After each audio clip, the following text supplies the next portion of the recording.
Muy buenos días, les damos la bienvenida al coloquio Derecho y Tecnología, Perspectivas de las Nuevas Generaciones, que en el marco del 50º aniversario del Centro de Investigación y Docencia Económicas, organiza la División de Estudios Jurídicos del CIDE. Sean bienvenidas las personas que nos acompañan de manera presencial, así como aquellas que nos siguen de manera virtual a través de la transmisión en vivo en el canal de YouTube del CIDE. Es un gran gusto para mí compartirles que este evento lo estoy organizando junto con dos colegas de la División de Estudios Jurídicos, el doctor Jorge Luis Torredín Pont y el doctor Rodrigo Ardison. En esta ocasión, para la inauguración de este coloquio, tenemos el privilegio de contar con un invitado muy especial que va a estar impartiendo una conferencia magistral esta mañana para todos nosotros. El magistrado Juan Jaime González Varas, quien nos hace el gran favor y honor de acompañarnos, va a hablar acerca de los retos de las tecnologías en la administración de justicia. Lo voy a presentar brevemente antes de darle el uso de la palabra. Él es abogado egresado de la Universidad de Anáhuac, cuenta con 2 maestrías, ambas en Derechos Humanos por el ITAM y Flaxo, México. Se ha desempeñado principalmente en la labor jurisdiccional en la Suprema Corte de Justicia de la Nación, ocupando diversos cargos desde hace 15 años en la presidencia y también en ambas salas. Actualmente es magistrado de circuito y coordinador de la ponencia de la ministra Ríos Farhat en la Suprema Corte de Justicia de la Nación. Además, les comparto como infidencia que tuvimos la suerte de coincidir en las aulas hace mucho tiempo, cuando él iniciaba sus primeros pasos en la carrera de Derecho. Seas muy bienvenido en el CIDE, Juan Jaime, y te dejamos el micrófono abierto para que conversen con nosotros. Muchas gracias por la amable presentación. Honorables miembros de la comunidad universitaria, distinguidos colegas, estudiantes y juventudes todas, es un honor para mí estar aquí hablando de este tema, que me emociona mucho desde la invitación que me hizo la doctora Mercedes. Es un privilegio dirigirme a ustedes porque esta convocatoria reúne a juventudes, o al menos esa era la idea cuando platiqué con la doctora en un inicio, y en las juventudes siempre he depositado toda mi confianza para llevar el derecho hacia una modernidad más justa, igualitaria, creativa y solidaria. También porque creo firmemente en la tecnología y las herramientas que nos ofrece, no solo como instrumentos para transformar la profesión, sino creo que son verdaderas oportunidades para romper barreras de acceso y mejorar la experiencia de las personas con la administración de justicia. Las juventudes, en cierto sentido, se asemejan mucho a la tecnología. Poseen una energía verdaderamente transformadora, pero también presentan riesgos y no se encausan de manera ética y responsable. De ahí sus similitudes. En estos tiempos, algunas voces han sugerido que la labor de impartir su justicia podría llegar a ser sencilla para la juventud por sí sola, y que esto puede corregir algunos vicios del sistema actual que es cierto que existen, pero no por ello se corrigen de manera automática. No es justo trasladar desde mi perspectiva a estas juventudes esta responsabilidad sin hacerles una advertencia honesta, que la madurez profesional adecuada es necesaria, como también la madurez tecnológica es necesaria para la implementación de la tecnología. Ante un discurso que puede minimizar responsabilidades públicas y promueve este tipo de expectativas, lo que nos quedan son las responsabilidades individuales, de la misma manera que hay que tenerla con la implementación de la tecnología, para que la implementación de la tecnología pues, nos lleve a verdaderos beneficios, minimicemos riesgos, que son riesgos que pueden ser tanto para la justicia como para uno mismo. Este es la similitud que encuentro entre ambas premisas, entre las juventudes y la tecnología, y que me llevan a hoy a dirigir unas palabras ante ustedes. Cuando escribía o cuando planeábamos el título de la conferencia, pensábamos en el reto de la tecnología en la administración de justicia. Y esto podría sugerir que la tecnología enfrenta ciertos desafíos, y eso es cierto, sí es así. Pero lo volví a reflexionar ayer que estaba escribiendo algunas palabras, algunas líneas para platicar con todas las personas que están aquí. Y considero que en muchos casos los verdaderos retos no son para la tecnología, sino para la administración de justicia, no para la tecnología. La tecnología avanza, avanza de manera rápida, constante, y el sistema de justicia es el que necesita adaptarse con el mismo ritmo, pero con madurez y absoluta responsabilidad. Por eso celebro estos espacios de reflexión, donde se abordan desde una perspectiva novedosa, creativa, ética y responsable temas fundamentales y que verán al rato en las mesas de discusión, como los sesgos algorítmicos en inteligencia artificial, su relación con problemas de discriminación, los desafíos legales y éticos que enfrenta el consumidor digital, los avances y problemas del sector fintech, la regulación de plataformas digitales, entre otros temas de la mayor relevancia para el constitucionalismo actual. Quiero empezarles contando los inicios. Estoy joven, quiero pensarlo que todavía. Pero he dedicado más de 3 lustros a la administración de justicia, he dedicado más de 3 lustros a la judicatura, y algo sé de los problemas que se enfrentan ahí. Cuando ingresé como estudiante, todavía de la licenciatura de Derecho, y mi profesora de introducción al estudio del Derecho, una de las primeros acercamientos con el Derecho. Yo tenía una formación técnica en mi educación media, una visión fresca que tenía que ver con integrar herramientas tecnológicas en el ámbito jurídico con conocimientos básicos que eran de programación. En aquel entonces era Visual Basic, ya tenemos otros, Python, etcétera, pero era cuando yo estaba en la prepa en aquel entonces. Y habilidades de aplicación de programas gráficos y específicos. Y esto me permitió en aquel entonces, ya cuando estaba yo ingresando a la judicatura, proponer pequeñas pero significantes mejoras en los entornos laborales en los que me desenvolvía. Estamos hablando de la Suprema Corte de Justicia. Recuerdo haber automatizado de inicio algunos procesos utilizando herramientas muy sencillas, incluso de Microsoft, como Word y Excel. Yo vinculaba la jurisprudencia reciente conforme iba saliendo con hipervínculos en las legislaciones correspondientes. Creé plantilla de sentencias basadas en precedentes que correlacionaba con datos de bases administrativas que yo creé también. Es decir, como secretario proyectista, una vez que recibía los expedientes, ingresaba los datos en mi propia base de Excel y de manera automáticamente mediante una plantilla dinámica en Word me ofrecía un proyecto de sentencia con sus elementos básicos. Estoy hablando de hace 12, 15 años. Incluyendo, por ejemplo, el cómputo de oportunidad para la presentación de una demanda. Yo no entendía, lo digo respetuosamente, cómo tenía amigos, compañeros que estaban proyectando y estaban contando con los dedos los días del calendario, cuando incluso hace 10 años la propia implementación de la tecnología básica nos permitía generar sistemas mínimos computarizados.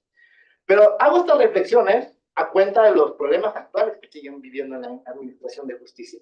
Estas eran acciones limitadas, pero para mí eran un adelanto en la sistematización de la información, pero sobre todo en el procesamiento automatizado de datos para la labor jurisdiccional. Hoy, desde luego, que el panorama tecnológico es incomparablemente más amplio. Y bueno, también la preparación que tengo y los descubrimientos actuales, etcétera, ¿no? Bueno, son una serie de variables. Pero no deja de sorprenderme que muchas cosas desde aquellos años no hayan avanzado al mismo ritmo.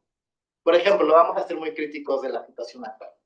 Los módulos de consulta de expedientes y precedentes, tanto en la Suprema Corte como en los tribunales y juzgados federales, siguen siendo, en mi opinión, poco accesibles y nada intuitivos.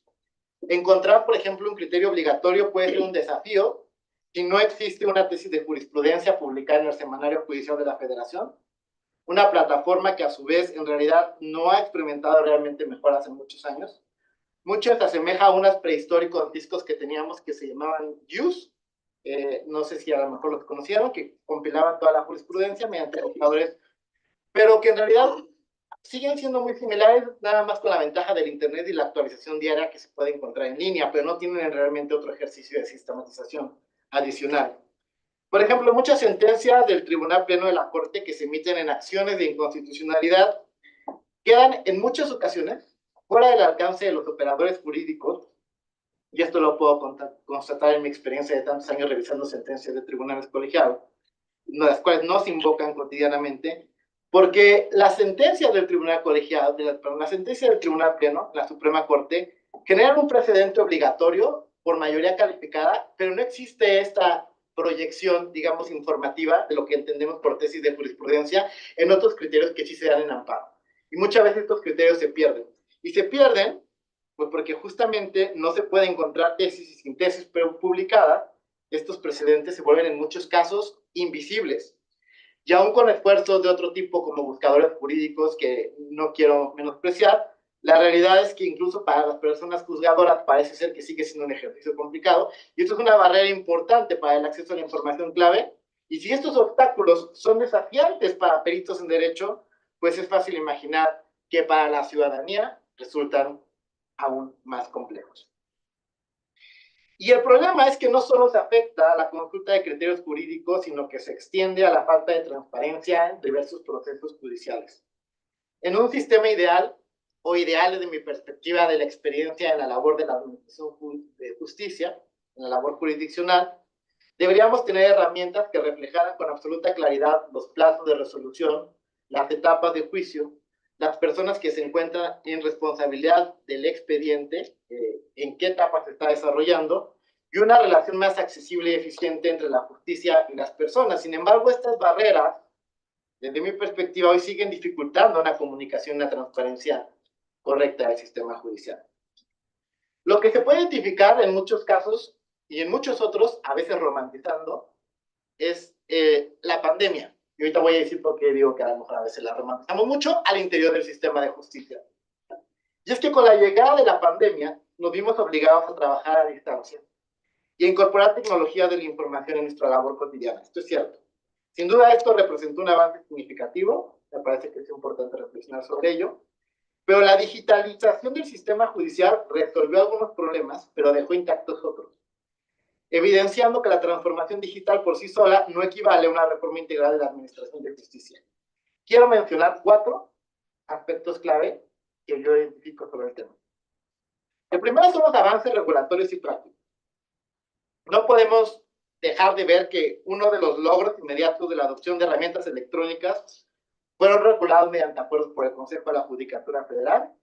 Estos instrumentos introdujeron expedientes digitales, el uso de videoconferencias, notificaciones electrónicas, la posibilidad de presentar demandas y juicios en línea, y este cambio permitió mantener la operación del sistema judicial en condiciones que fueron realmente adversas.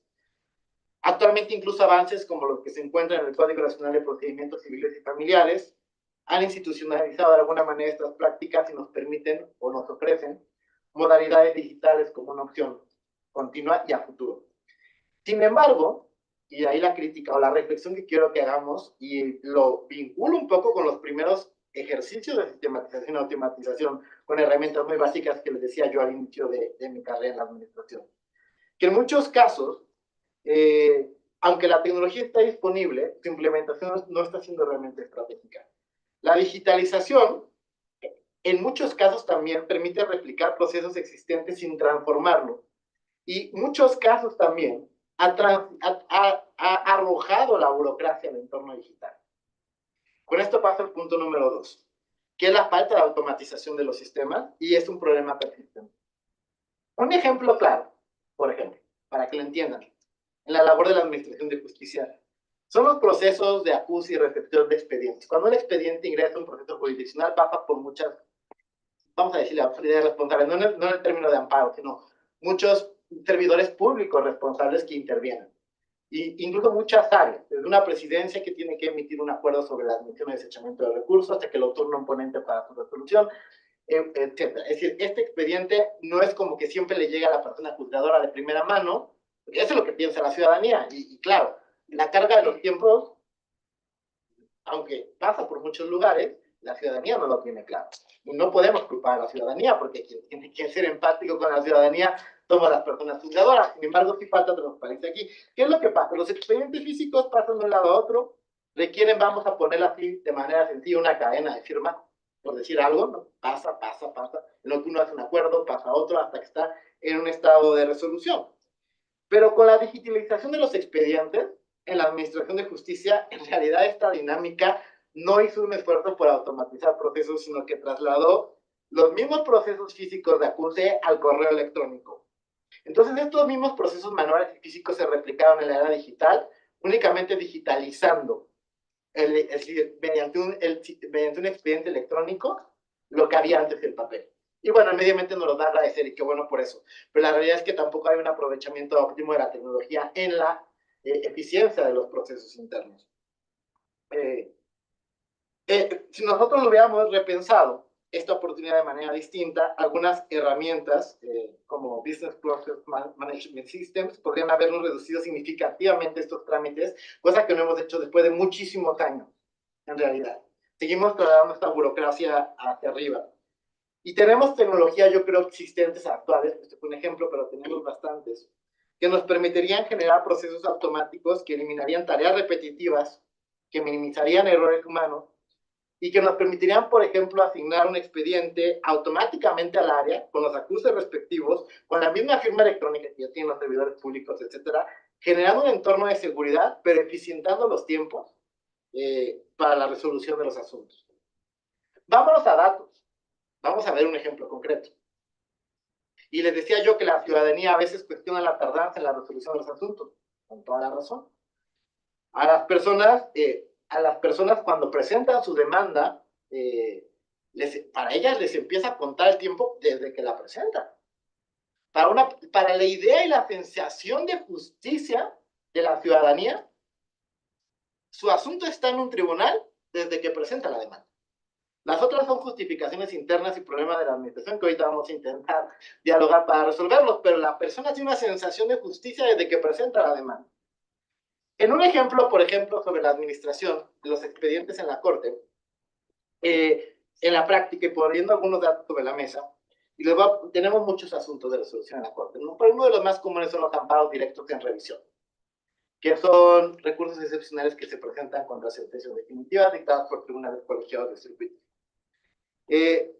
La pregunta es, ¿por qué a veces cuánto pasa para la resolución de un asunto? Y en alguna estadística que yo les puedo ahorita compartir rápida, en ese tipo de asunto, por ejemplo, una medida de días transcurridos entre que el asunto se recibe en la Corte y quien recibe la presidencia, no recibe directamente el ponente, es decir, quien hace el proyecto de sentencia, entre que se recibe hasta que el expediente se pasa a una ponencia en estado de resolución para la elaboración del proyecto, pasan entre 109 y 200 días, entre 3 y 6 meses. Esos son 6 meses en los cuales el expediente no se puede proyectar. Y son 6 meses que corren en la sensación de justicia a cargo de la ciudadanía. Y son 6 meses que yo estoy convencido de que se pueden reducir con una aplicación eficiente de la tecnología, no con un sistema de digitalización de expedientes que sí existe, sino con una automatización de procesos, que es la que voy a hablar aquí. Tercer punto, que paso, sistematización y clasificaciones, que es la oportunidad desaprovechada en la que quiero reflexionar hoy. No solo es el tema de que los procesos no se han mejorado en realidad, más allá de su propia digitalización, para automatizarlo, sino creo que otro aspecto crítico, por ejemplo, es la sistematización y la categorización temática de los mismos expedientes. Actualmente el ingreso y registro de todos los expedientes y de los casos depende también de los operadores jurídicos de manera manual, que los clasifican y meten descripciones genéricas, recibe el expediente de la presidencia, hay una persona que lo tiene con cierto cargo y de manera manual lee la demanda. Sí son personas abogadas generalmente, pero no necesariamente personas que realizan labores jurisdiccionales y generalmente ponen en el tema genérico que ponen ahí, es la parte de los derechos constitucionales violados en la primera hoja de la demanda. Entonces, te categorizan un expediente temáticamente como violaciones al artículo 20 constitucional. ¡Wow! Entonces, tenemos un problema de categorización temática que no tendría por qué tener un problema desde inicio, desde que entra. Es un método, perdónenme, absolutamente ineficiente y poco útil para el análisis jurídico y para la transparencia, y de ahí nos podemos seguir. Aquí es donde creo que otro tipo de tecnologías, incluso la inteligencia artificial, nos podría desempeñar un papel crucial. Sistema de procesamiento del lenguaje natural nos podría analizar automáticamente el contenido de los expedientes. Ojo, aquí no estoy hablando de emisión de sentencias, sino de la primera cara que se da para el trámite de la categorización temática de ellos, que puede dar muchísimo mejores resultados que los que actualmente tenemos con un sistema de ingreso manual. Esto nos permitiría identificar patrones y clasificarlos según criterios específicos. Yo lo hacía con herramientas muy sencillas hace 15 años, cuando no tenía tanto conocimiento de esto. Les estoy diciendo que lo hacía con una tabla de Word, Excel y plantillas dinámicas. Hoy con las herramientas de verdad me parece inadmisible que los criterios de ingresos temáticos sigan siendo de carácter manual de la manera en que se los estoy contando, porque creo que esto, desde la entrada del expediente, nos debería permitir una transparencia procesal y temática hacia la ciudadanía. Luego, entonces, ¿por qué también tenemos una falta de sensación de cercanía con la ciudadanía? Porque ya llevamos de entrada dos problemas advertidos yo creo que son oportunidades aprovechadas de la implementación tecnológica. Los plazos y la categorización de los expedientes a la luz de la transparencia para su proceso judicial. El punto número 4 es con lo que pretendo redondear todo esto, que es que advierto en todo este proceso de mejora de administración de justicia una diferencia clara entre digitalizar y transformar digitalmente. Creo que esto es fundamental. La digitalización por sí misma simplemente convierte procesos analógicos en digitales. En esto hay mucho. Eso es a lo que se le ha apostado, lamentablemente. La transformación digital en realidad a lo que nos lleva a estos retos, y por eso decía yo que no es un problema, no es un reto de la tecnología, sino es un reto de que la administración de justicia se tiene que convertir y adaptar y mover a una completa de construcción para poder adoptar los beneficios de la transformación digital y aprovechar al máximo sus capacidades. De esto nos falta mucho en realidad. Una transformación digital exitosa implicaría no solo la digitalización y adoptar tecnologías, porque pues tecnologías tenemos, sino cambiar incluso las estructuras organizativas, los flujos de trabajo, la propia cultura institucional. Cuando hablo de cultura institucional, hablo justamente de la idea que tenemos sobre la adopción de política pública en la administración de justicia.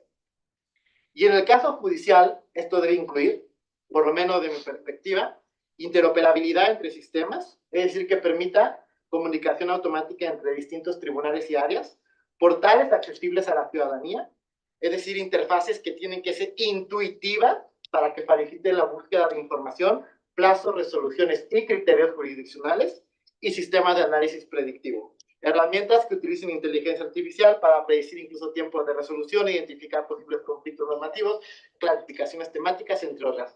Aquí aún no hablo y no he pasado al proceso de emisión de la sentencia. O sea, no estoy hablando de tecnologías para hacer una sentencia o crear un criterio jurídico. No, estoy hablando de procesos. Estoy hablando de procesos inmersos en la administración de justicia que yo creo que podrían mejorarse, que tampoco requieren en realidad muchísima más inversión, porque sí se ha invertido en tecnología, lo que pasa es que no están aprovechadas al máximo de sus capacidades posibles, porque justamente no he visto, desde mi humilde opinión, un cambio justamente institucional, de cultura institucional, en los términos en los que les he comentado. Y paso número 5, que es hilarlo con la transparencia y la representación en tiempo real de los procesos judiciales, que es una de las aspiraciones que yo siempre he tenido como persona magistrada y que pretendo implementar un día, que yo le quiero llamar trámite de tiempo cero. Creo que es posible, creo que la transparencia es un principio fundamental para fortalecer la confianza ciudadana. No hablo de falta de transparencia de mala fe, que sí la ha habido durante muchas épocas oscuras, no voy por ahí. Es una falta de transparencia porque no hemos implementado las mejoras tecnológicas de manera suficiente para lograr esta proyección. Una solución clave que yo veo justamente es esta representación en tiempo real y que además también es un tema de fiscalización. Cuando las personas juzgadoras se sienten observadas, cuando son transparentes en sus recursos,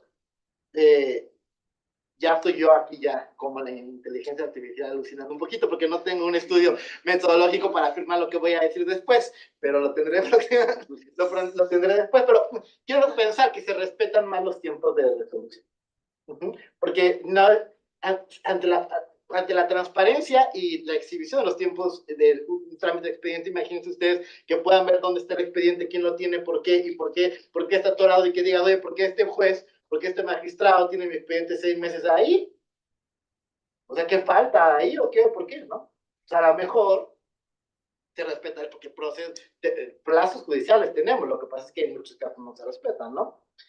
Y entonces creo que estos procesos judiciales podrían representarte de manera dinámica en un sistema digital que tenga el registro del trámite de expediente, el seguimiento del proceso, hasta la resolución final, y que permita justamente a la ciudadanía conocer el estado de su caso y lo más importante, identificar, como les decía, posibles retrasos, cuellos de botella en los trámites judiciales, incluso, y lo voy a decir, y discúlpeme con todas las palabras y la transparencia que a mí me caracteriza, artimañas judiciales. O sea, que si se regresó el expediente, que si se repuso el procedimiento de manera innecesaria, que si por qué regresó aquí o por qué se fue allá. O sea, creo que toda la ciudadanía tiene el derecho, que aparte es un derecho, de la parte institucional de política, pero que se refleja en los derechos de la ciudadanía, de conocer dónde está su asunto y por qué.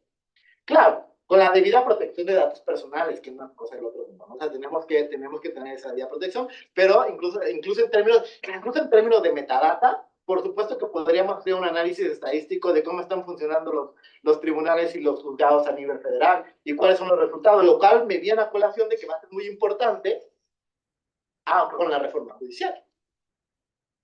Porque yo no vengo a hablar de mal de nada, vamos a los resultados nos vamos a tener, ¿no?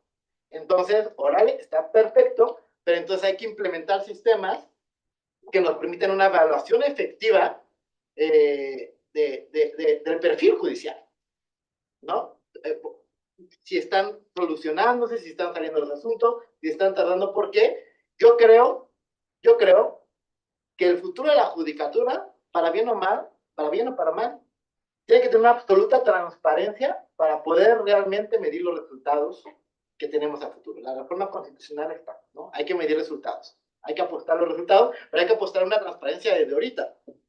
Hay que ir pensando a futuro, hay que ir pensando en esto que les digo, para poder ver dónde están las cosas y qué es lo que está pasando. Dicho esto, que son lo que yo identifico como grandes retos de la judicatura y de la administración de justicia en relación con la tecnología, paso breves comentarios sobre la experiencia. Por ejemplo, breves microacciones que yo le llamo, que hemos tenido en la ponencia, en la ponencia de la ministra de Farhat. Y pues hemos tenido, como ustedes saben, algunos avances novedosos, creativos. Falta aún implementar muchísimo más. Nosotros como ponencia, ojo, también decirles, no tenemos presupuesto para esto. No somos la presidencia. La Corte institucionalmente tiene al área de tecnologías, tiene sus áreas de comunicación, tiene justicia TV, eso es presidencia. Las ponencias tienen un presupuesto limitado para personal en realidad de labor prácticamente jurisdiccional.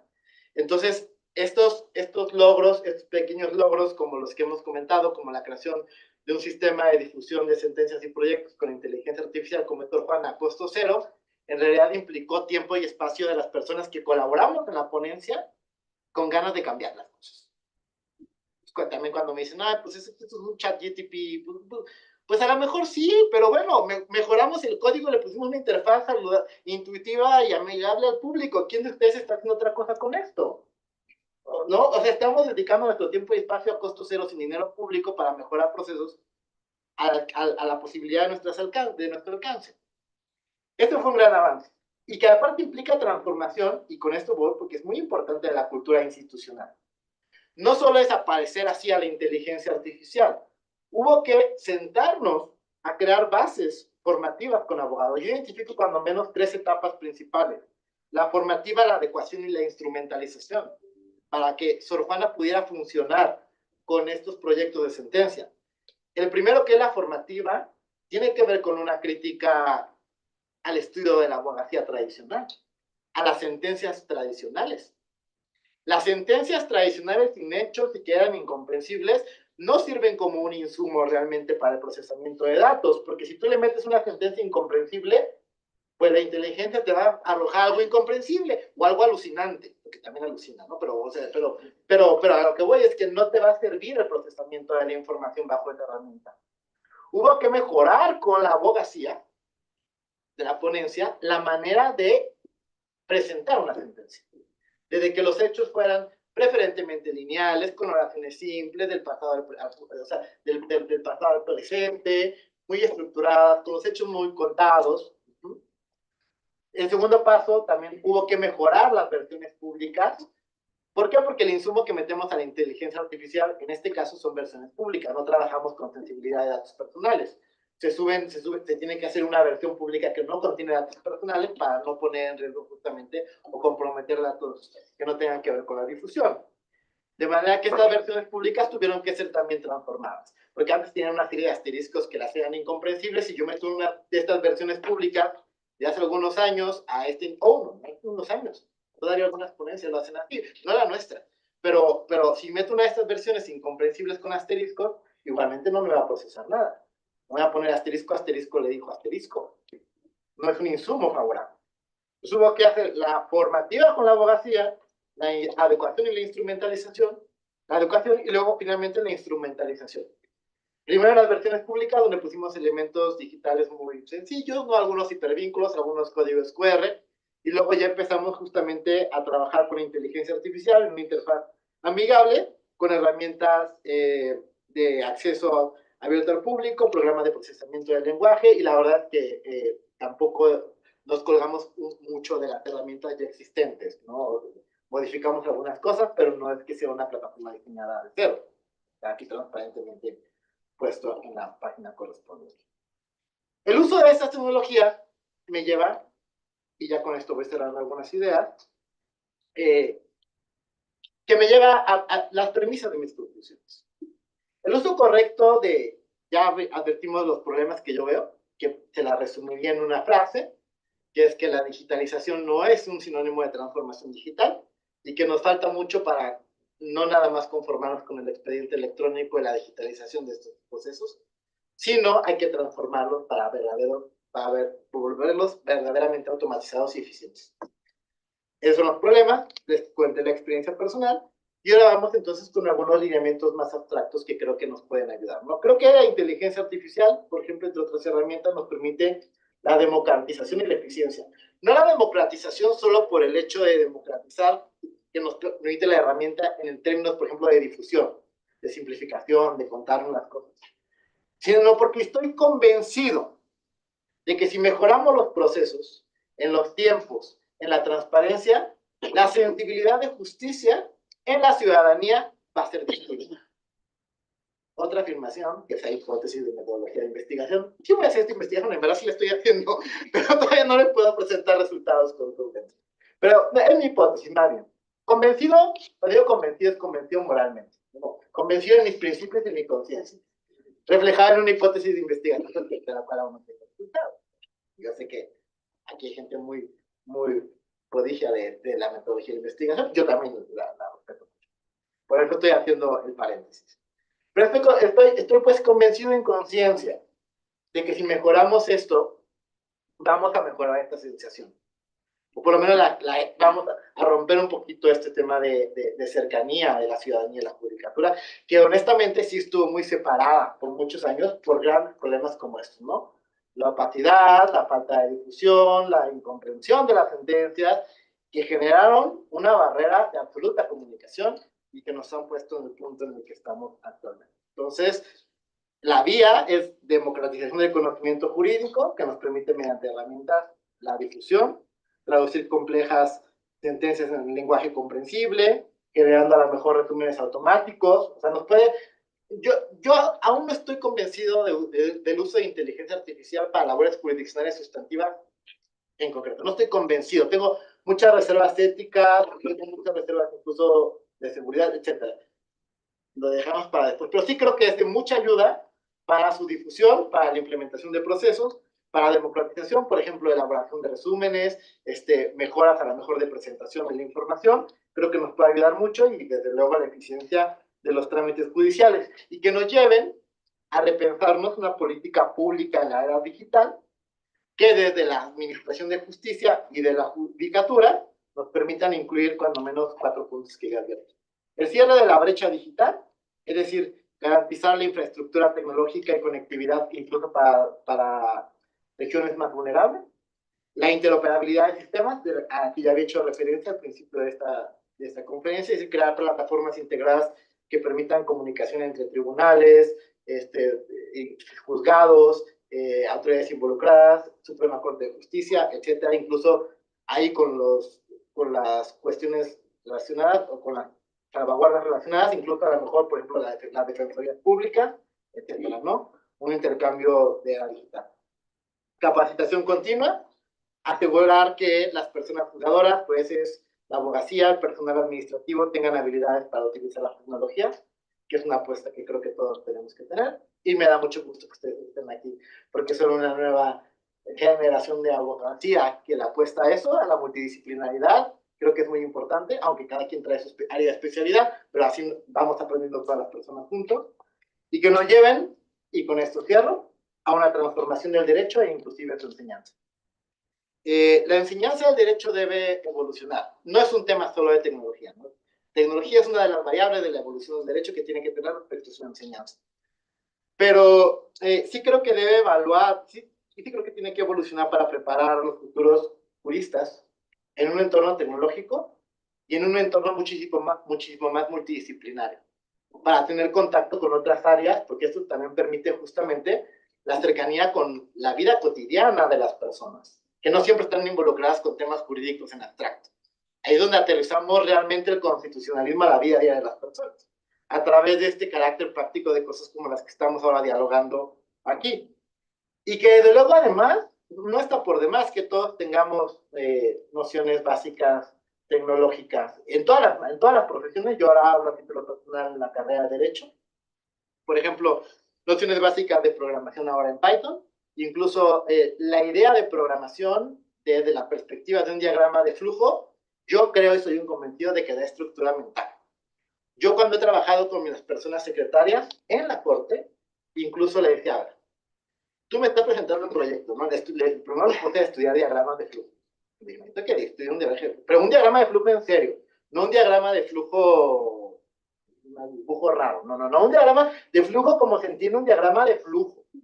Y hágame su sentencia en un diagrama de flujo, porque uno ya con experiencia lee la sentencia y dice, tu sentencia es incongruente, ¿no? Porque tiene una entrada y no tiene una salida, y qué es esto, ¿no? Pero cuando intentas pasar una sentencia en un diagrama de flujo e tratarlo estructuralmente en nociones básicas de programación, puede darte también una proyección muy estructurada de la labor jurisdiccional. Ya aquí sí hablo de labores sustantivas. Entonces no está de más porque te permite justamente identificar posibles incongruencias en tu sentencia, cosas que empiezas y no terminas, y entre otras cosas. Creo que estas habilidades no solo fortalecen pues, el pensamiento lógico, sino que posicionan justamente a las personas involucradas en una intersección que me parece absolutamente clave entre el derecho y la tecnología. Con un impacto en el justiciable que creo que nos lleva a una experiencia muchísimo más humana y eficiente. El éxito de cualquier transformación en la justicia creo que debe medirse por su impacto en la ciudadanía y un sistema judicial eficiente al que deberíamos aspirar como sociedad democrática. No solo debe resolver trámites rápidamente, sino también tiene que ofrecer una orientación clara, accesible y empática con las personas. Entonces, el avance tecnológico, pues no es propiamente una opción, es en el menor de los casos una necesidad y en su apertura más grande un derecho de la ciudadanía. Entonces, este impacto debe sí partir de cómo decidamos implementarlo, pero también creo que tenemos una obligación como sistema de justicia de implementarlo de la manera más eficiente posible y creo de una manera muy crítica que faltan todavía muchos esfuerzos para aprovechar estas oportunidades que hemos tenido para liderar una transformación digital que combine esta eficiencia tecnológica con una verdadera sensibilidad humana. Muchas gracias.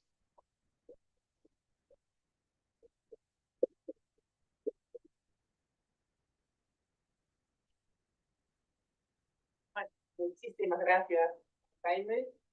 Sumamente interesante el recorrido que haces con respecto a diferentes aspectos de la confluencia entre las tecnologías y la impartición de justicia. Tenemos grandes desafíos para enfrentar también ese futuro. Y ahora, si estás de acuerdo, nos gustaría abrir un poquito el espacio para preguntas. Entonces, ¿hay alguien que quiera hacer preguntas, comentarios? ¿Pueden levantar la mano? Sí, tú, perdón. Empezó. Es que estoy mirando para adelante. Bueno, son cosas que pasan a pesar de la tecnología, ¿no? Ante todo, bueno, muchísimas gracias por la participación. Muchísimas gracias, magistrado, por estar aquí. Ante todo, nos gustaría sobre todo decirle por qué estamos haciendo un evento de este tipo, ¿no? Yo creo que eso es muy importante. Y le estamos haciendo no solamente porque hay un reto en materia de formación, sino también porque los jóvenes se acercan de forma muy distinta a la tecnología y a los retos que tienen el derecho. Yo hablaba hace un momento con uno de los profes y les comentaba que ciertamente la forma en la que conocen la tecnología, la forma en la que se acercan a la tecnología nuestros profesionistas hoy por hoy, sobre todo los profesionistas en materia jurídica, es totalmente diferente. Y claro, a partir de las experiencias como la del magistrado, que creo que es muy importante, usted ahorita comentaba algo sobre, es que creemos es mejor hacer algo que nada. Yo creo que se hizo demasiado y no en el sentido de la innovación, de lo que significa, más allá de que podamos hablar de que ciertamente es una adaptación o no, hay un afán de hacer, yo creo que eso es lo primero, es decir, hay una necesidad, es lo primero que siempre notamos en el ámbito de la administración pública, concretamente en la administración del derecho, pero también sobre todas las cosas que es posible, ¿no? Es posible con pocos recursos y eso es algo de lo que queremos transmitir. Por eso es que sobre todas las cosas decidimos que era muy importante traer. ¿Por qué? Porque los jóvenes normalmente tienen ese ímpetu que necesita la administración pública para poder implementar tecnologías. Entonces, concretamente, y a partir, con esto termino mis comentarios generales, yo tengo una pregunta. Yo sé que usted no ha hecho finalmente este tema, no ha validado su hipótesis, pero tenemos un tema en relación con el uso de tecnología en el ámbito de la administración pública. Y concretamente es cómo usted ha visto, desde el punto de vista de su apreciación, que las personas están hoy por hoy acercándose a esta herramienta, a esta aplicación. Y cuando digo de las personas, lo hablo en el sentido muy amplio, no solamente los operadores, que son las primeras personas, sino también otros tipos de personas, es decir, o otras personas, es decir, usuarios normalmente, si se ha logrado. Eso es algo que yo creo que es un reto que tenemos en el ámbito de la administración pública, de la digitalización. Hemos recientemente, bueno, todos conocemos, hay una agencia para la transformación digital, y ahí tenemos un debate que es que las personas, uno, le pierdan el miedo a la tecnología, utilicen la tecnología, y que la tecnología sea tan eficaz como nosotros aspiramos a que verdaderamente sea con ese espíritu humanista y de sensibilidad. Muchísimas gracias. ¿Una o hacemos una ronda? ¿Cómo? A ver, bueno, a ver, entonces, está bien. Vamos con la doctora Lucero Ibarra, por favor. Okay. Sí, pero supuestamente hay micrófono ambiental ahí, si hablas en voz alta, debería escuchar. Bueno, primero, pues nuevamente bienvenido y muchas gracias. La verdad es que ha sido una ponencia muy interesante, una conferencia inaugural espectacular. Yo, una cosa que me parece fantástico es en el planteamiento que hace, es pensar que la tecnología aparece en muchos niveles y nos puede ayudar de formas que yo siento que de pronto no aparecen tanto, ¿no? O sea, creo que cuando vemos en el campo hay de pronto hay muchas más discusiones sobre si la inteligencia artificial podría de hecho dictar la sentencia, podría tomar decisiones. Y a mí eso siempre me ha parecido muy preocupante.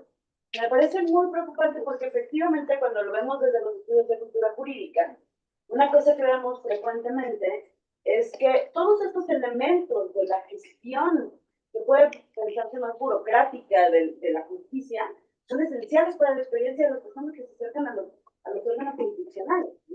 La sociología jurídica es un campo que como el tiempo tiene que ver con la experiencia de justicia y con la experiencia de violencia del Estado para las personas que se acercan a los procesos jurisdiccionales, ¿no? Entonces, una primera pregunta que yo quisiera hacerle es ¿por qué cree que hay tanta menos discusión sobre esto que usted nos platica, me parece extraordinario, y tanta sobre una posibilidad de reemplazo de las personas en cosas que a mí también me parecen menos reemplazables? Yo totalmente creo que nos sirve mucho más gestionar administrativamente un órgano jurisdiccional por sobre pensar que la inteligencia artificial realmente puede tomar mejores decisiones que una persona sobre casos de personas reales que además tienen tantas complejidades y dimensiones que creo que es muy difícil. Me gustaría preguntarles por qué cree que estamos discutiendo tanto en el otro lado y tampoco en esto que es tan importante. Y luego, Voy a ser muy rápido porque yo sé que Sí, ya sí, me sí. estoy alargando, pero un problema que yo soy una clase aquí de prácticas profesionales y todos los años los estudiantes nos piden que les enseñemos a estudiar, a escribir como abogados. Yo siempre les digo, no, no, porque yo detesto leer sentencias. A ver, perdón, los estudiantes le piden a usted Hay que le escribir enseñe. como abogados. No hagan eso. Acabo de subir a mis redes un video ayer donde yo les digo, sean menos abogados y abogadas, sean más periodistas, por favor, busquen otros estilos de narrativa social, aléjense de la abogacía tradicional. No te broma el video, pero sí, adelante. Es el mismo punto. Si es una cuestión de escribir ensayos, quédense con esa forma de escribir Pues y sí. tratemos de transformar cómo se escribe en el derecho, tratemos de transformar. Entonces me parece fantástico todo lo que dijo, pero me gustaría preguntarle, usted que tiene esa experiencia con las sentencias, ¿cuál es el error más frecuente que, por ejemplo, el uso de tecnología ha ayudado a identificar? ¿No? O sea, porque cuando yo pienso en mi experiencia de leer sentencias como investigadora sociojurídica, puedo decir 200 cosas que no entiendo, que me parece que están mal, ¿no? Pero me gustaría saber, en esto que planteaba, de cómo la tecnología ayuda a ver, a simplificar, a pensar las cosas ilógicas que escribimos cuando muy derecho, pues si hay un error que sea más frecuente o qué observación le ha dejado esta experiencia de hacer este diálogo entre un lenguaje también con la programación, que es un lenguaje súper lógico, súper estructurado, que no deja cabos sueltos, porque si no deja cabos sueltos programando, nada sale, y un lenguaje como el jurídico en el que todos, hay un montón de cabos sueltos por todos lados. Eso es el gracias. Sí. Bueno, perdón. Bueno, si quieres contestar ahora. No, sí, contesta tú y luego si no tomamos. Igual, adelante. te pregunto antes Rodrigo. porque se parece un poco Hasta a la relaciona. se relaciona con lo que preguntó Lucero. Un poco dijiste algunos temas que me parecen muy interesantes e importantes. Bueno, antes, bienvenido. Gracias por la excelente clase, clase magistral o no sé, inauguración del evento. ¿De clase de gusto? Bueno, es así. Un poco la idea aquí es tratar de pensar algunos temas. Empezaste hablando de la automatización de los procesos. Después empezaste hablando de los métodos, de la necesidad de métodos. Y terminaste con la sensibilidad humana. Me parece que un poco lo que comentó Lucero, me parece cómo pensamos los métodos de la automatización a partir de los humanos. O sea, tratando de hilar los tres puntos, porque, o sea, cada vez más se discute que la automatización es un proceso necesario y eficiente. Yo estoy, o sea, completamente de acuerdo que es necesario automatizar. Por ejemplo, la entrada en los juzgados, todo ese proceso es necesario la automatización. Pero a la vez, ¿quién sería el responsable por esa automatización? O sea, si un sistema de inteligencia artificial define que algo que tenga un error, o sea, define algo que no esté bien, ¿quién sería el responsable? ¿Todo el sistema de justicia? ¿La persona que contrató el sistema automatizado? ¿O sería necesario pensar como método una revisión por humanos siempre? O sea, que haga una primera intervención la automatización, el sistema de clasificación sea hecho por computadores, pero que en un momento lleguemos a la sensibilidad humana que revise toda la complejidad de lo que predefinió la automatización. Me parece que es necesario pensar la entrada y la participación humana en los procesos de automatización. Tan necesaria la automatización, pero tan necesaria la mirada humana sobre esos sistemas. Es una discusión que hay bastante en la parte de salud, porque siempre una revisión por computadores necesita pasar por un médico, incluso porque son grupos bastante bien organizados los médicos, entonces bueno, ahí hay una otra discusión. Pero bueno, además de eso me gustaría entender eso, y termino aquí, si no me alargo mucho, perdón, pero un poco porque dialogaba bastante con lo que preguntó Lucero en la primera pregunta. Muy bien, pues son grandes preguntas y aparte me da mucho gusto responderlas porque me emociona pensar en un mejor sistema de justicia. A ver, primero la recepción por parte de la ciudadanía de este tipo de procesos. Me parece que, por lo menos en la experiencia de la ponencia, la recepción de la inteligencia artificial ha sido muy buena. O sea, ahí sí tengo datos, no los traigo ahora, es una implementaria, pero ¿por qué sí tenemos datos? Porque sí genera numeralia de consultas, o sea, sí genera numeralia de consultas, de hecho sí hay registro, lo dice de Protección de Datos, lo dice la página, pues sí lo dice. Sí registra las preguntas, no registra los datos personales, pero sí registra las preguntas que se formulan, y ves, por ejemplo, qué tipo de preguntas se están generando y a través de qué numeralia se está haciendo, ¿no?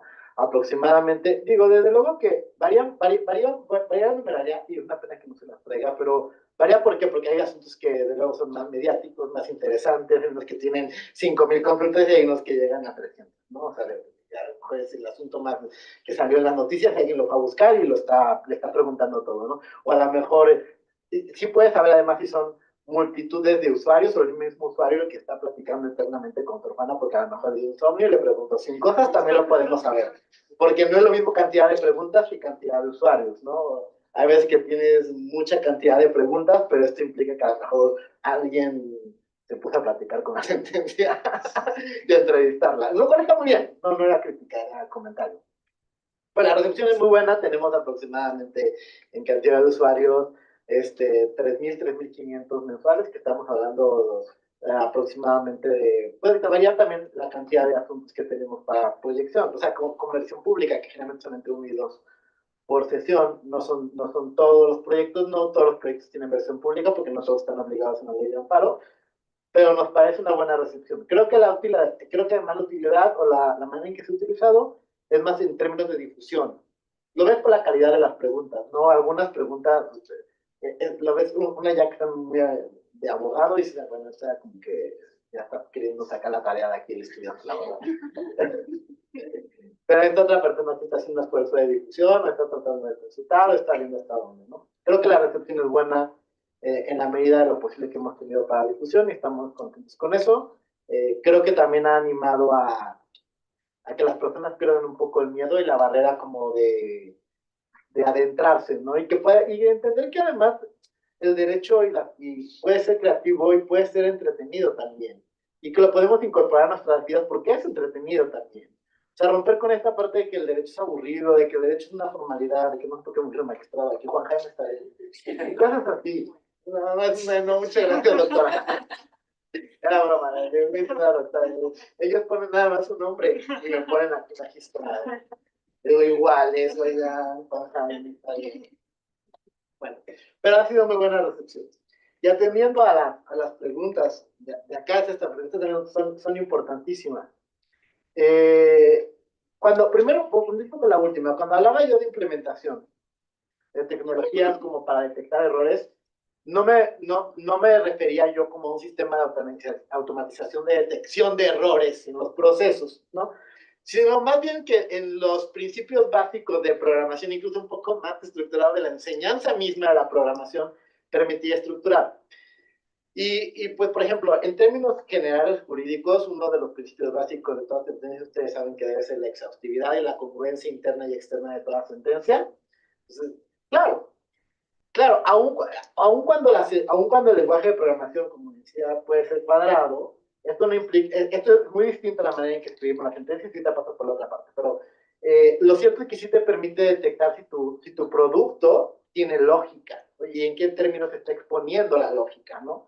Porque puedes encontrar argumentos que contestaste y otros que dejaste sueltos, puros cabos sueltos que luego son las sentencias, o por qué llegan a una conclusión que no llegan, o a lo mejor quieres llegar a esa conclusión así de lógica, pues ok, pero pues, a lo mejor llegaste por eso, por negligencia, o porque no te estabas dando cuenta, ¿no? Bueno, espero que ninguna persona juzgadora lo haga, pero cuando trabajas con tus secretarios, lo ves, ¿no? Entonces, son de las cosas que se hacen. Y la primera pregunta me parece muy importante, porque habla de por qué los estudios o por qué las personas se han enfocado más en la labor sustantiva de la emisión de las sentencias, o sea, la aplicación específica de herramientas de la tecnología como la inteligencia artificial en las sentencias y no en otras, porque es un problema también de la abogacía histórico de la profesión. O sea, no solo ahorita porque estamos hablando de tecnología, pero yo siempre he apostado a la multidisciplinaridad, siempre. No es el tema aquí, pero también soy contador público porque mis primeros inicios fueron porque me gustaba el derecho fiscal y solo vi derecho fiscal y luego entendí que la gente en la corte no estaba emitiendo buenas sentencias porque poco se dice del derecho fiscal en la Constitución, el 31 fracción cuarta, de manera proporcional y equitativa en que disponga las leyes, de ahí se emitió la jurisprudencia, y cuando empiezan a salir las sentencias, nadie sabe lo que estaba haciendo con los estados financieros de una empresa, porque nadie se había metido a ellos. Lo mismo pasa con todas las materias. O sea, para aterrizarnos a la justicia cotidiana de las personas hay que involucrarnos en la multidisciplinaridad de las otras materias. Y hay una reticencia, también incluso un poco de superioridad moral, porque hay que decirlo así, de que el abogado está como para las cosas de la virtud, como de, ¿sabes? Pasa, o sea, como que yo estoy aquí para resolver el mundo con mi sentencia. O sea, sí, persona juzgadora, o sea, qué bueno, pero primero ni tu sentencia para la ciudadanía. Y segundo, ¿de qué sirve que hagas una sentencia hermosa 4 años después? O sea, ¿es por ego para que te aplaudan a ti? ¿O es para generar un sistema de justicia verdaderamente eficiente y accesible que resuelva el problema de la ciudadanía? Porque creo que la idea debería estar en lo segundo, no en lo primero. Porque para lo primero también hay espacios bien padres académicos que a mí me encantan, ¿eh? Pero entonces, o sea, pues de que emita la sentencia y que luego se ponga a hacer un libro, lo cual también está muy bien. Y no tengo nada con la parte de la academia, me encanta, insisto, pero hay espacios para todo. No, yo soy de esa idea. Y creo que por eso hay cierta reticencia y todo, y la verdad es que sí, han menospreciado los procesos, pero han llevado, ese menosprecio por los procesos ha llegado al punto en el que está ahorita la judicatura, porque le han apostado a las sentencias que está muy bien, pero sin proceso tampoco hay sentencia. El acceso a la justicia no implica nada más la sentencia, sino todo el proceso. Y yo, como también comentaba, creo que es más, soy más de apostarle en este punto de mi vida académica, profesional y todo, a que podemos usarlo para eso. Yo también tengo mis reservas que no he terminado de resolverlo personalmente sobre la aplicación de la inteligencia artificial en sentencias. Creo que hay muchísimos problemas, inclusive sesgos, creo que nos puede caer.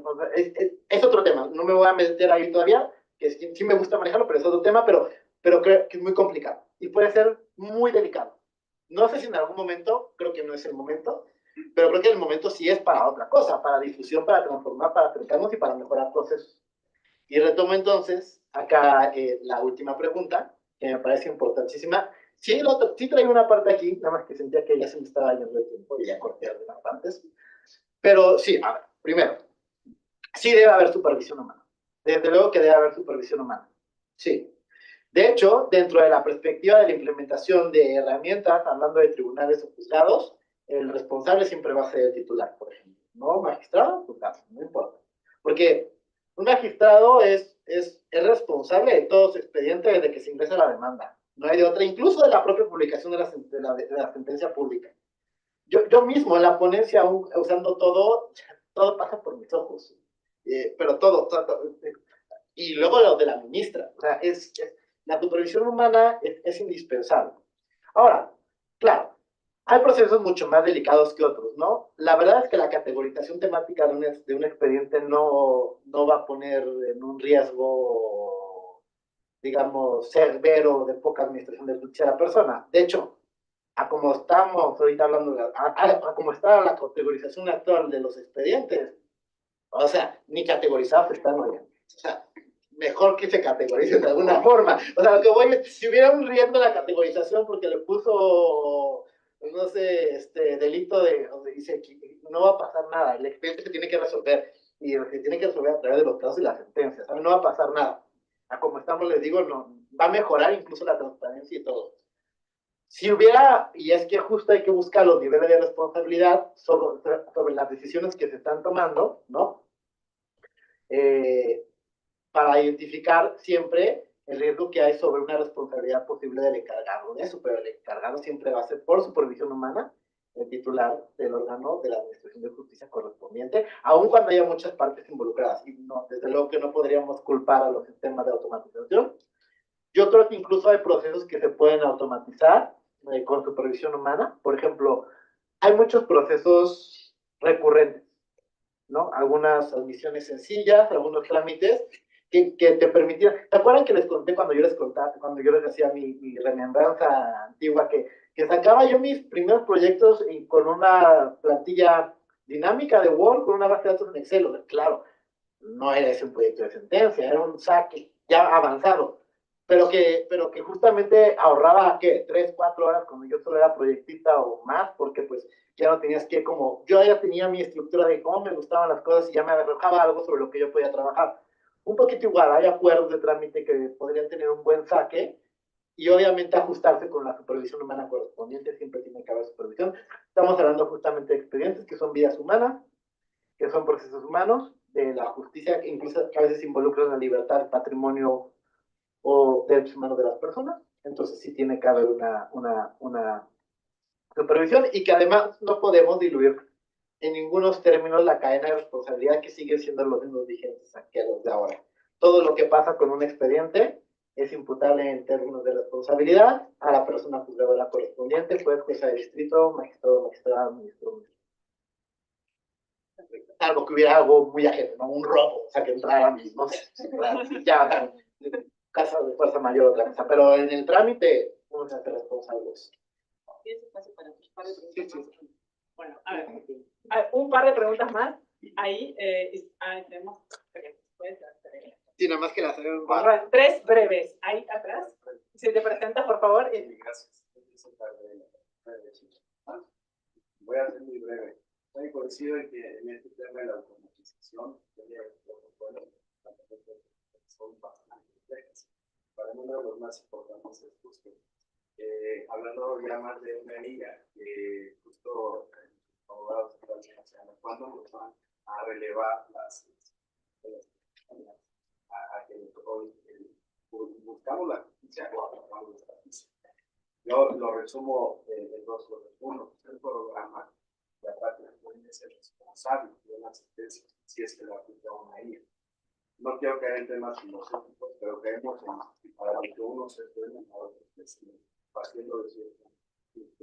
¿Cómo se va a aplicar un criterio que para uno se puede, para otros no? Creo también que la automatización puede ayudar mucho, particularmente en un tema de comunicación. Pero la pregunta va particularmente al tema que voy a tocar, que es las redes digitales. Estoy investigando un poco, particularmente Facebook, ha implementado un modelo de pero al final del día Facebook no se rige bajo una o casi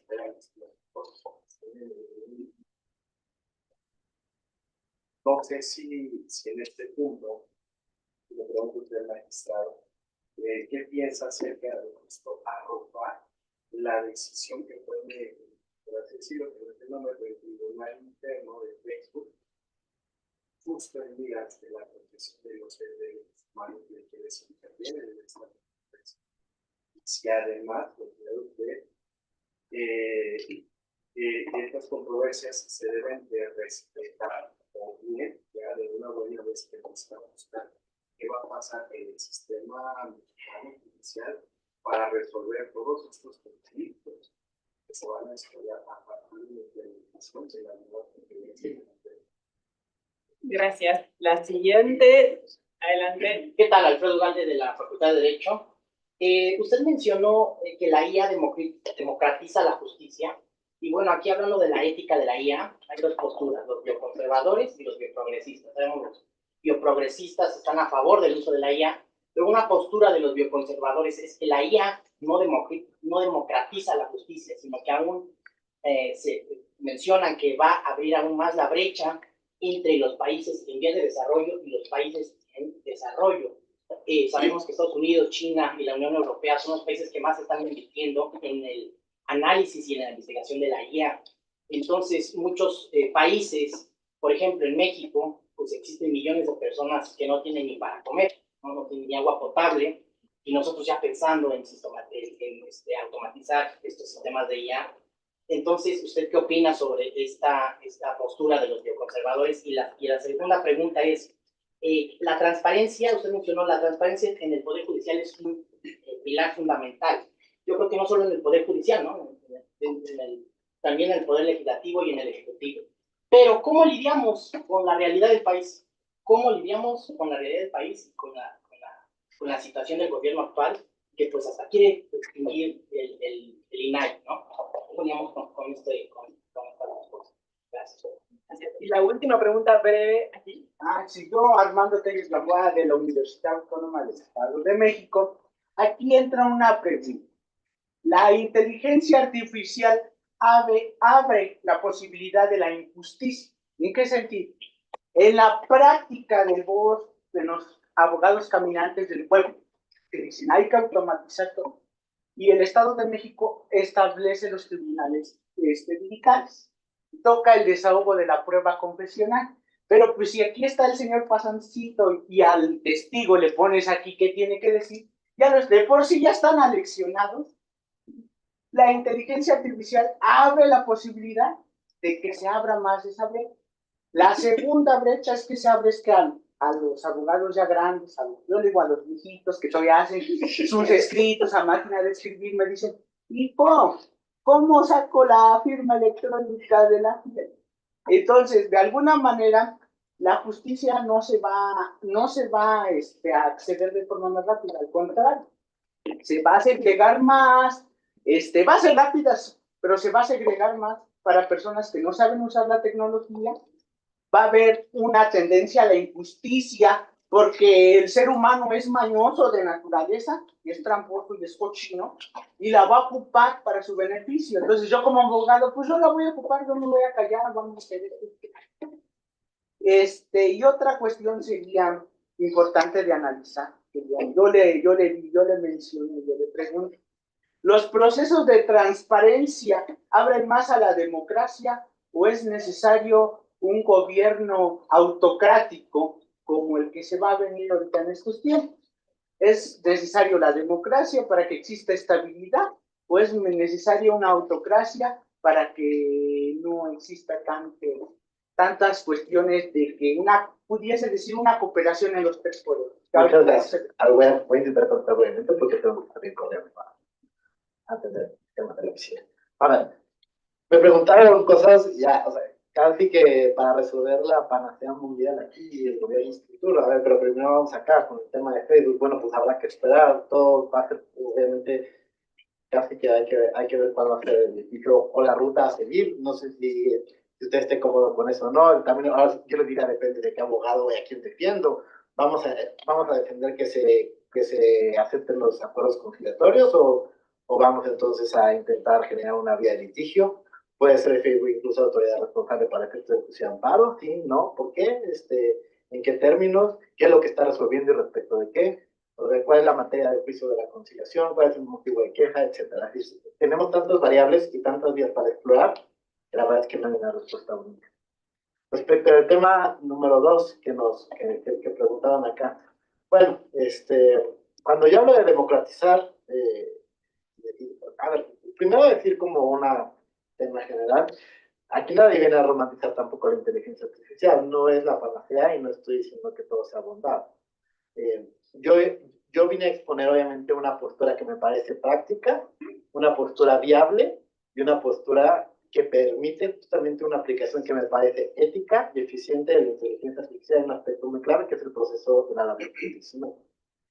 Efectivamente, la implementación de la inteligencia artificial puede desde una perspectiva verse justamente desde una apertura de brechas, ¿no? Porque pues, obviamente yo entiendo muy bien la postura de que el Estado mexicano es muy distinto en términos económicos, culturales, territoriales, etcétera. Pero por eso, y vinculando con la pregunta del compañero, no hablé de un tema donde echábamos la carga del uso de la inteligencia artificial de la ciudadanía para la experiencia de la justicia, no una carga del Estado a través de los tribunales federales de implementarla para mejorar en pro de la ciudadanía el acceso a la justicia. Es decir, no estamos hablando aquí, como el compañero decía, del dígito que no podía usar la inteligencia artificial. No estamos hablando justamente de los jueces y magistrados que tienen que mejorar los procesos y los tiempos para resolver los problemas de la ciudadanía. Aún en los territorios más ríspidos del territorio mexicano hay juzgados de distrito y tribunales federales, hablo obviamente del ámbito federal, pero esto habría que utilizarlo también en el ámbito local, que resuelven justamente los problemas locales, los problemas ciudadanos, incluso problemas de conflictos indígenas, medioambientales, etc. No estoy yo aspirando a que sea la persona indígena en un territorio quien use la inteligencia artificial, sino que sea el tribunal que lo escuche cuando lo tenga que escuchar de la mejor manera a través de las herramientas tecnológicas. porque ese tribunal sí iba a tener la carga, iba a tener los recursos del Estado, a la par que todos los otros tribunales y juzgados federales, para mejorar la experiencia de justicia en igualdad de circunstancias. Estés en un territorio pobre o estés en primer circuito, o sea, Ciudad de México. Estamos hablando justamente de que la visión de la democratización tiene que ver primero en que la carga es a través de la persona juzgadora para la experiencia de los ciudadanos, no de la implementación de las herramientas tecnológicas de la ciudadanía para intentar forcejear con la administración de justicia. O sea, la responsabilidad no de la ciudadanía, una responsabilidad social cívica, etc. Pero no es la responsabilidad de que el ciudadano esté batallando con la administración de justicia y de que busque herramientas para mejorarla. No, es el Estado. Y el Estado es el Poder Judicial también. Entiendo los problemas de opacidad. No me voy a meter ahorita en medios políticos sobre la propia reforma, pero pues incluso, por ejemplo, el Poder Judicial en realidad nunca fue sujeto del Instituto Nacional de Asesoría de Información Pública y Protección de Datos Personales. Habrá que aspirar, yo sé que son desalentadoras algunos de las reformas como la que usted menciona, pero habrá que aspirar a una buena voluntad de autorregulatoria del propio Poder Judicial para mejorar sus procesos de transparencia y eficiencia. Aquí puse sobre la mesa posturas clave. Por eso les digo que es importantísimo empezar desde ahora a observar para poder fiscalizar y para poder medir resultados. Aquí no se va digamos, a favor o en contra, no. O sea, vamos pues a medir resultados. Pero para medir resultados necesitamos transparencia, necesitamos entonces voluntades institucionales. Y se puede, sí se puede. Entonces, donde no se puede, es que no hay voluntad institucional y ya veremos si la historia juzgará. Pues bueno, tengo que retirarme, pero ha sido un gusto estar con ustedes. De cualquier forma, quien tenga otra duda, soy muy activo en redes, todas las manejo personalmente, pueden escribirme en cualquiera y yo les voy a contestar de manera personal, entonces pueden preguntarme lo que quieran.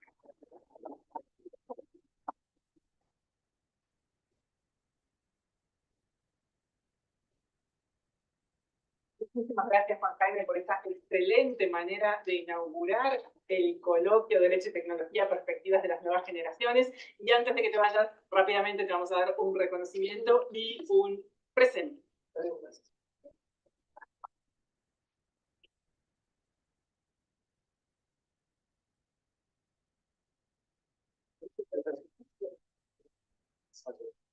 Muchas gracias. Muchas gracias. Bueno, muchísimas gracias a todos. Los invitamos a tomar un café afuera y luego a las 10:30 vamos a dar inicio a las mesas de diálogo. Gracias.